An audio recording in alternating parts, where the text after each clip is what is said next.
in one of my little skits. You know, in the world of policing, we never volunteer. We get voluntold.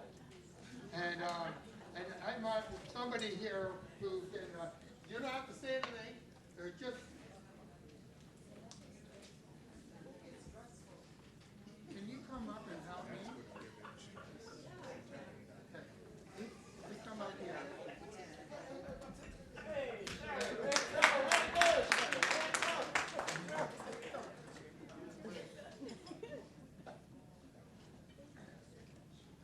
What's your name? Cheryl. Cheryl is my guinea pig. I mean, my helper. And I'm going to ask you to hold that. Can you manage that, Cheryl? So, now some people can't manage it, and we're all going to have different boxes in our life. We're all going to be exposed to different things. Now, on this one here, it's work-related different things. It could be home environment. It could be your children on top of it. You know, in some of the work-related things, one of the things that does the members in more than anything else is the lack of appreciation.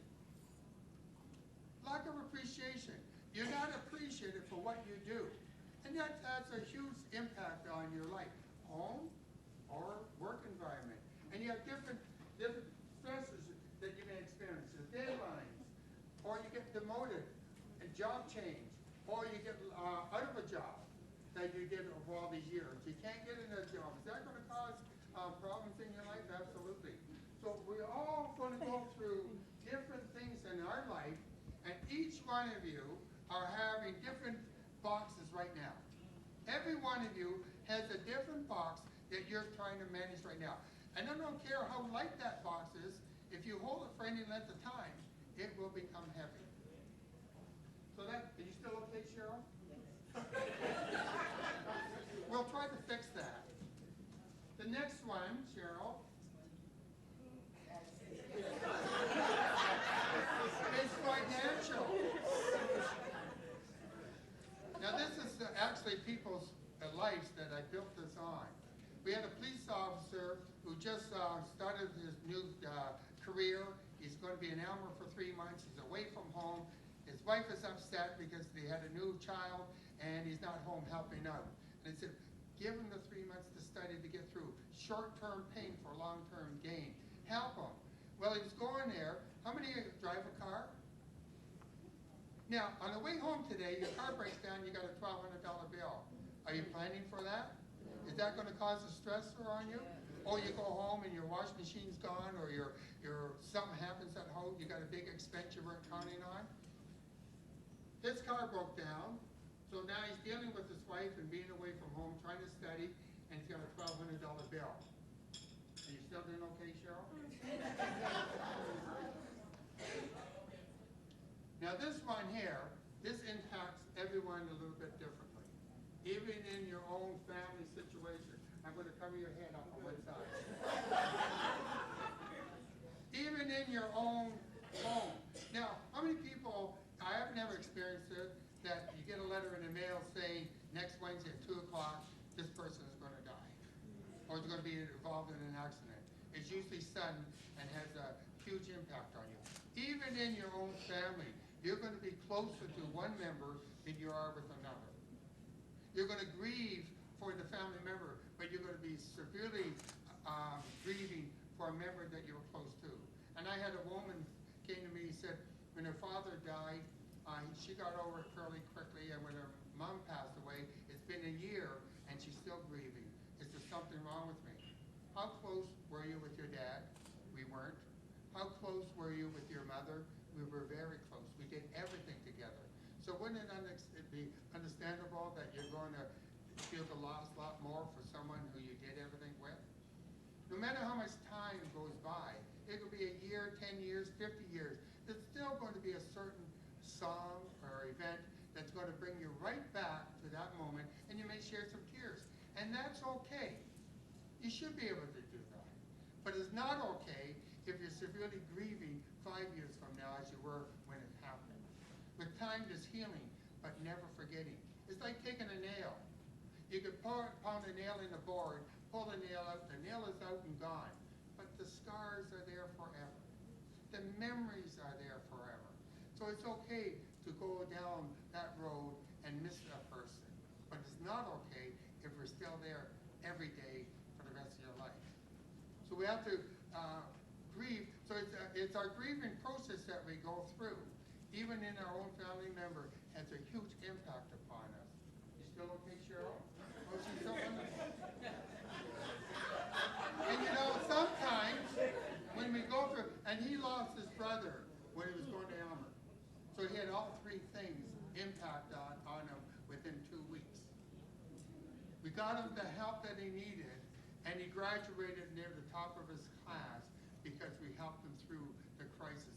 And that's sometimes what we need, is somebody to help us through our crisis. If we don't, that's where we get into our relationships. We come home and take it out on our family, take it out on our dog, take it out on something, and that's where we get a high divorce rate on Toronto Police, the nature of their job and some of the things that we experience through there. Still all right? And if we don't, that's when our health starts to suffer. Now we're starting to get into some problems with our health issues. And Cheryl is starting to get buried under the stresses. Her boxes are starting to build and build and build. Now we got severe health issues because she's trying to hold on to these boxes. Now we have a choice. We can start to visit with Mr. Jack Daniels and drink our cares away. Now, because we're doing that, are we dealing with our problem or just masking it? Are we taking medication? Are we dealing with it or masking it? So now we're going on some drugs. Our problems are still there, but we're only masking those problems. And Cheryl's doing a great job. Then we start to take it out on our family. Now our family starts to suffer because we're under all these different stresses in our life. Now we get to a point where, you know, at one time a person dropped the boxes and I got upset because, oh, they dropped them. But in life, things don't always go the way we planned it to go. So no matter whatever happens, then they had a person recognize the person was under stress, got up and took the other end. So sometimes if you recognize the person, give them a helping hand. Now, Cheryl, when do we say enough is enough? And I'm going to put this mark right on top. Now, Cheryl, how are you doing? Now, she's still doing fine, so I'll talk for another half hour. Now, Cheryl has a choice. Now those rocks that fell, how much do you feel? Just because those were eliminated, I usually take them off, she feels much better. And that's just a few that she got rid of. Now how do you feel? Better. And as I take them off, she's starting to feel better as we relieve some of the stressors and boxes in her life.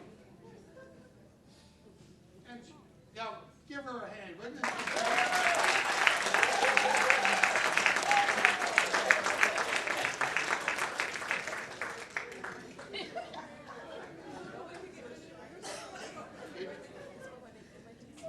So no matter what happens, sometimes the boxes will fall, and sometimes we get to a point in our life where we no longer can handle the stressors, and some of our boxes are going to overload us, and something's going to happen.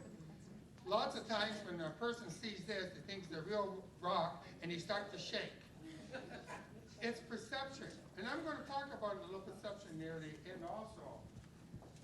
If you believe something to be true, and it's only a lie, it's just as hurtful. If I said to you, one of your children or one of your family members was just hit by a vehicle, and you believe that, aren't you going to go through the same emotions? When you find out it's not true, then it's a relief. So it's perception. If you believe something to be true, just as hurtful. How many, we're all like trees. Every one of us is like a unique tree. You could be a maple, you could be a pine, you could be a fir, you could be a chestnut, or you could be a weeping willow. They're all trees, but aren't they all different? Each one of them is unique. We're all human, but each one of us is unique. There's never going to be another one of you. And as you go through life, you develop your branches. And then our life experiences are our leaves. What you've been exposed to already in your life. You can help somebody else where I couldn't because of who you are, because of your life experiences, because what you've already been exposed to in your life makes you unique. You can help somebody else because of who you are where I couldn't. You know, I had someone say to me, how come then in the same family, when you have brothers and sisters, one turns out this way, and someone else turns out differently when you come from the same environment? Now, do you come from the same environment? No. When your mother and father were married, how many are older brothers and sisters? How many have younger brothers and sisters? Okay, when the first one is born, so you're the eldest. The mom and dad are usually very strict. And this is all new experience for her. Everything. You get a little cold, rush you to the hospital. You got something else, look after this here. And there's 600 pictures of you. When the second one was born, now you have a sibling. The first one did not have a sibling. The rules in the house changed a little lax because they didn't have the same anxiety as they did with the first one. And there's quite a few pictures of the second one. Now when the third one is born, there's no pictures, and who is that child? So the environment kept changing as the family dynamics changed. So the stress was in the home kept changing because now the eldest is usually looking after the youngest ones and so on. The older one usually have to learn a lot more than the younger one, and the younger one usually just get catered to, where you have to learn to sew, to cook, to wash, to do all those things. I come from a family of 13. Actually, Elvis not here. I just made some pies for the hospital this week. They had a bake sale. So one of my things when I was growing up, we had to learn to do all those things. So I'm thankful that actually I was in that environment that I had to learn to sew, to cook, to make those things in my life. A lot of people don't get that opportunity to be able to do that. How many here drive with a standard car, stick shift? Oh, we got a couple. Now what happens if you drive with your foot on the clutch all day long? You burn the clutch out. Now it depends on the make and model of that vehicle is how quickly we'll burn that clutch out on that car. It's the same in our lives. Depends on how we look after ourselves, how we're going to burn out, how we're going to be able to cope with some of those boxes in our life, how we can manage some of those things, how quickly we're going to burn out. You know, if anybody here been involved in just a minor motor vehicle accident, just a minor one. Anyone over 5 years ago? Anyone over 5? Any longer than that? Anyone recently? Just a minor one. Now, can you tell me about your minor accident? What was the weather like? The weather was okay. The weather was okay? Yes, it was just like this person, I parked already and then see what to do. The person was going into another parking spot and he failed to pay attention that he was very much close to my car. So while he was swinging to go into his parking spot that he picked to go into, he hit my car. And how long ago was that? Like 2 months ago. 2 months ago. That's fairly recent.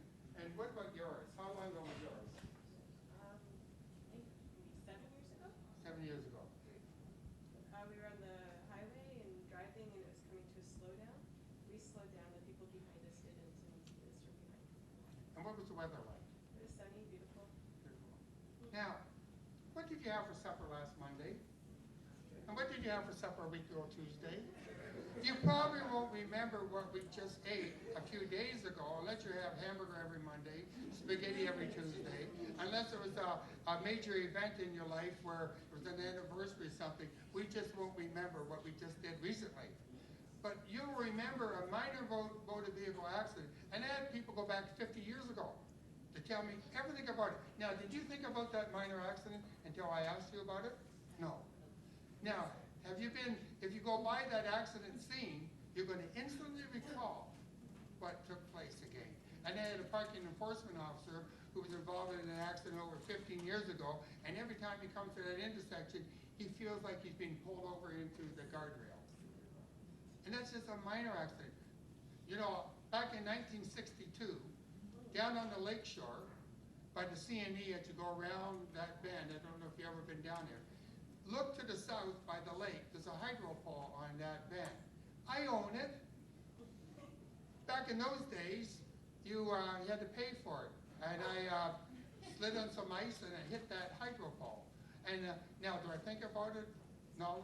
It's only when I drive by, I think, oh yeah, I can see exactly what took place. My car skidding, hit into that hydro pole falling down. That's 1962. Now, that's just a minor accident. If you're involved in a major critical incident, not minor, I'm talking something major in your life, a major event that took place in your life. You know, in the first 3 hours, your brain goes through 37 chemical changes. And in the next 24 hours, it goes through another 256 chemical changes. So when we don't think some of those things impact on us, it's there subconsciously. And sometimes we may dream about those things. It's always there. Something's going to trigger it to bring it back to the forefront again. And that's okay. It's only if we stay there that it causes us to not to have the ability to function anymore. A lot of people give up. You know what taught me a lesson? I met Dennis Bird, and this was 1996 at the Harbor Castle. Dennis Bird played for the New York Jets. He was a football star.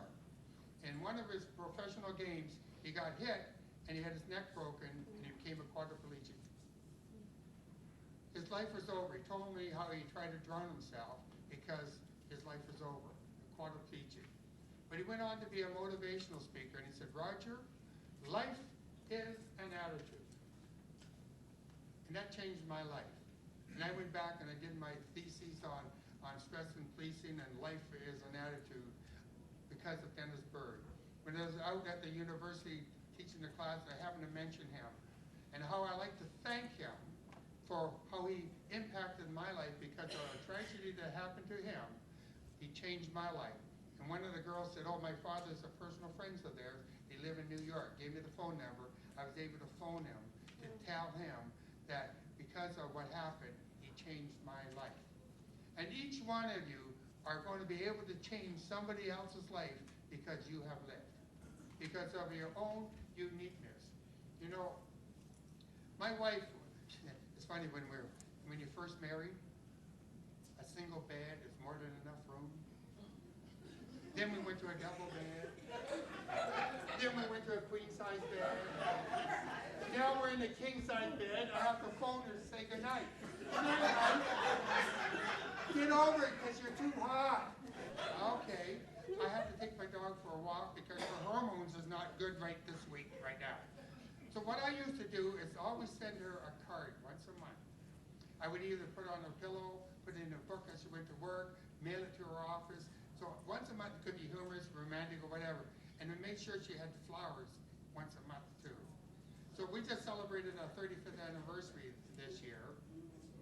So recognizing some of the things that a person is going through. Are we always in the good mood all the time? No. You know, has anybody made you angry?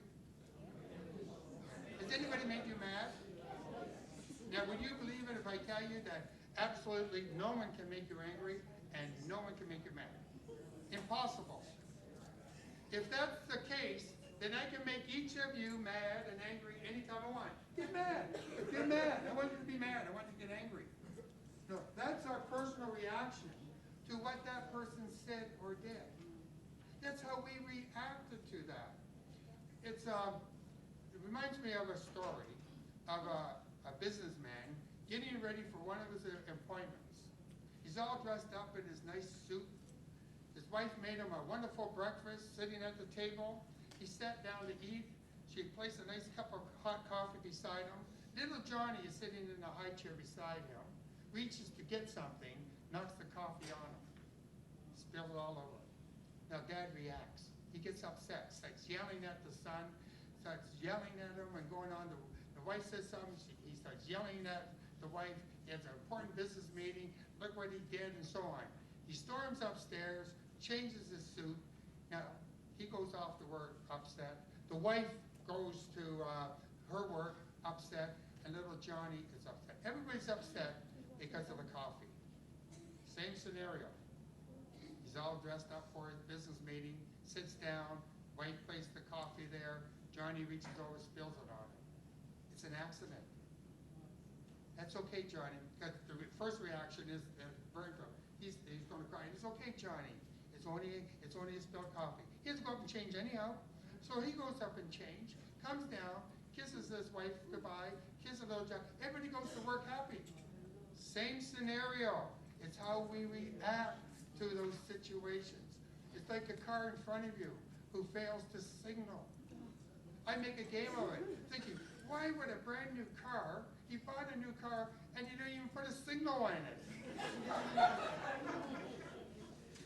So it's how we react to the different situations in life. You can laugh at it or you can be upset. No one can cause you to be upset but yourself. You know, sometimes when someone says something to you, you can laugh it off, and another time you take offense to it. You may not had your rest that night. You may have had sleeplessness. You may have a new child that kept you up all night. You may have other issues, and you're not always in a good mood, and you may react differently than you would have if you were had you well rested. So how we react to the different things in our life. You know, it reminds me of a story of one of the movies that I watched. Now, does anybody here know who Glenn Ford is? Okay. A lot of people don't know. Glenn Ford, he's a movie actor. In one of the movies that he played in, he was a sheriff, and he became a bounty hunter. And he went after a group of bandits one night. They were sitting around a campfire. And he went up to them and said, throw down your guns, give yourself up, and come back to town. Well, they all went for the guns. He had to shot and kill them all.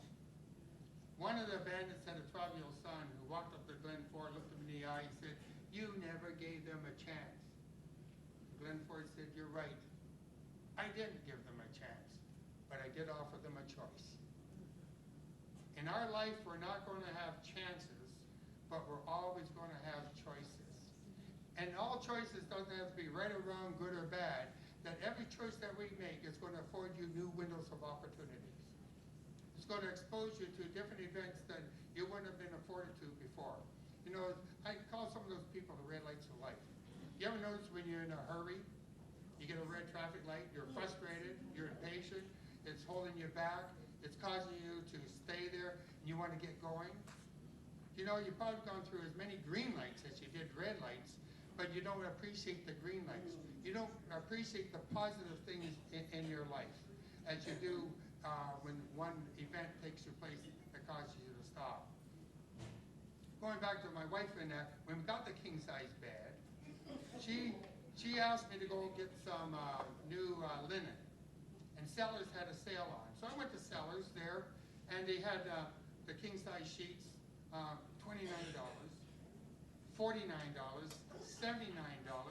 So I'm thinking, why would I pay $79 for when I can get it for? So I started to look at it. Oh, the $29 had 200 thread counts, and the $79 had a 600 thread count. Stronger thread count. The stronger the material, the better it is. And it's like each one of us. But each one of us is like that material. The more we can come together, the more uniqueness it is, the stronger we become. And that's where I miss the old days where it says it takes a village to raise a child. Your child is mine, mine is yours. We looked after each other. And so often we fail to do that. It reminds me of a little story. There was a man walking through this kingdom hall. And as he walked through the kingdom hall, he noticed some wailing and crying in one of the rooms. And as he opened the door, there was a big round table in this room, and all these men were sitting around the table. And in the middle of the table was a big pot of food. But all these people were starving. They were thin in bones. What he noticed was that they were dipping into the pot trying to feed themselves. And in the process, they were starving. So he continued down the hall, and he heard some singing going on and praising going on in his other room. He opened the doors, same scenario, big table, pot of food, men sitting around, all healthy. But he noticed this time, as they dug into the food, they passed it across to the person in front of them. They fed each other. And that's what we need to do, to feed each other. And by doing so, our fiber is going to be much stronger and better when we come together looking after each other. And that's where your uniqueness comes in, because of who you are makes the world a little bit better. You know, so often we take the time when we have a complaint. We can pick up that phone right away and make that call when something goes wrong. You know, it's just as easy to pick up the phone somebody, thank them for what they did. You know, at the Canadian Tire store, there was a woman there. It was one Christmas. I bought all these lights. The following year, I couldn't get them to work for the outside lights, so I took them back to the Canadian Tire. I just wanted somebody to show me maybe one little bulb or something. And she said, we'll replace them. I said, no, I don't have a bill or anything. I just wanted somebody to, she said, no, you replace all your lights. You go get them and I'll replace them. And I watched her where they're dealing with the other customers. I was very impressed. And I wanted to recognize her, but I also wanted to let her manager know. Her manager wasn't there or she wasn't there. So it was the following year. And I had all these bags full of things that I bought from the Canadian Tire. She was at the counter and the manager was there. And I went up to the manager and said, I'd like to talk to you. I'd like to talk to you about that employee of yours. First thing, his face went all red, think I got a complaint. Right off the bat. Okay, I'm going to have to listen to this person go on. So she comes over, and I said to him, you notice all the stuff I bought here? He said, yes. I said, I deal with your store because of her. And this is how she treated me and her other customers. And not only did I want her to know that, but I wanted her manager. And a month later, when I went back to the store, she had assistant manager on her coat. And I think that's what we have to do, or we fail to do, is recognize somebody who did something for you. Take the time to say thank you. And we're all impacted somewhere along the line because of some of the things that we have done. How much time do I still have? 45 minutes. How long? I got some time? Okay, I want you for my wife for a few minutes. Oh, I thought you get out of that one. Can you come up here for a few minutes?